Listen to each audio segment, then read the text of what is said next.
नमस्कार प्रिय भाई बोन आज আমি তোমাদের সাথে আলোচনা করতে চাই বাইবেলে যোহন 3 অধ্যায় 5 পদকে নিয়ে।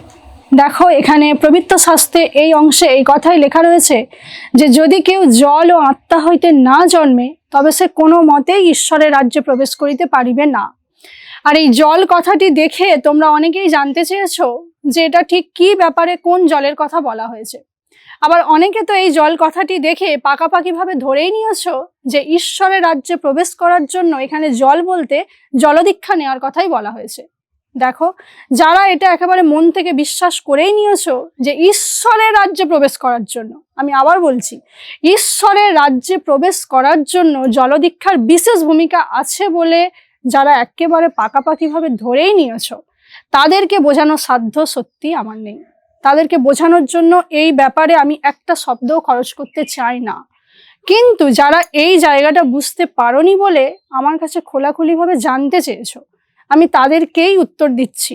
দেখো, তোমরা একটু বোঝার চেষ্টা করো, তাহলে বুঝতে পারবে যে এখানে জল বলতে কিন্তু প্রিয় ভাই বোন জলদীক্ষা নেওয়ার কথা বলা হয়নি। তোমরা প্রত্যেকেই এটা খুব ভালো করে জানো যে মানুষ জলদীক্ষা নেয় এই জগতেরই জল দ্বারা।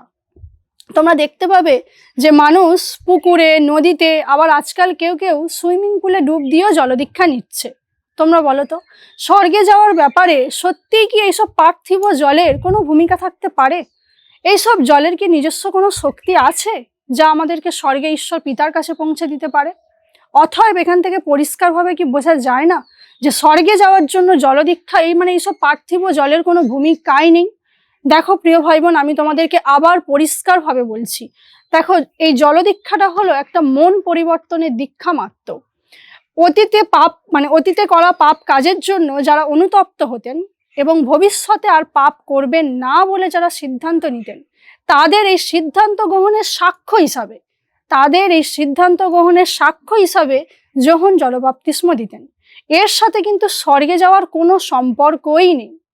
তাহলে বুঝতে পারলে প্রিয় ভাই বোন যে জল বলতে এখানে জলদীক্ষা নেওয়ার কথা বলা হয়নি। তাহলে এবার তোমরা একটু মন দিয়ে শোনো যে জল বলতে তাহলে এখানে কোন জলের কথা বলা হয়েছে। দেখো প্রিয় ভাই বোন, এটা হলো এক ধরনের আত্মিক জল যার উৎসস্থল স্বয়ং প্রভু যীশুখ্রিস্ট নিজেই। আর এটা বাইবেলে যোহন 7 অধ্যায় 38 থেকে 39 পদের মধ্যেই রয়েছে। প্রভু যীশু নিজেই বলেছেন যে পবিত্র শাস্ত্রের কথা মতো যারা আমার উপর বিশ্বাস করবে তাদের অন্তর থেকে এই জীবন্ত জলের নদী বইতে থাকবে। তাহলে প্রিয় ভাই বোন, তোমরা পরিষ্কারভাবে বুঝতে পারলে তো যে জল বলতে এখানে প্রভু যীশু নিজের কথাই বলেছেন। হ্যাঁ প্রিয় ভাই বোন, তিনিই হলেন আমাদের জন্য জীবন্ত জল। আর এই জীবন্ত জলে অবগাহিত তারাই হবে যারা তাকে পূর্ণ অন্তর থেকে বিশ্বাস করবে।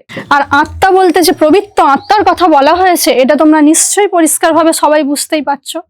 তাহলে যোহন 3 অধ্যায় 5 পদের মানে এই যে লেখা রয়েছে, যদি কেউ জল ও আত্মা হইতে না জন্মে সে কোনো মতেই ঈশ্বরের রাজ্যে প্রবেশ করিতে পারিবে না।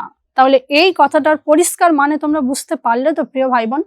এখানে আমি আবার বলছি, জল মানে হলো প্রভু যীশু নিজেই, আর পবিত্র আত্মা হলেন আমাদের জন্য সাহায্যকারী আত্মা। অর্থাৎ এই প্রভু যীশুকে বিশ্বাস এবং পবিত্র আত্মার সাহায্য, এই দুইয়ের মধ্য দিয়ে যদি আমরা নতুন জন্ম লাভ করি, অর্থাৎ নতুনভাবে আমরা যদি মনের দিক থেকে পরিবর্তন হয়ে একটা ভালো মানুষ হতে পারি, তবেই আমরা পৌঁছাতে পারবো ঈশ্বর পিতার রাজ্যে। এখানে এই পার্থিব জলের কোনো ভূমিকাই নেই, অর্থাৎ জলদীক্ষার কোনো ভূমিকাই নেই। প্রিয় ভাই বোন, আমি আশা করি এই অধ্যায় পদের মানেটা তোমরা পরিষ্কারভাবেই বুঝতে পেরেছো। এরপর আমার এখানে আর কিছু বলার নেই। আজকের ভিডিও এই পর্যন্ত। ভালো থেকো সবাই। নমস্কার।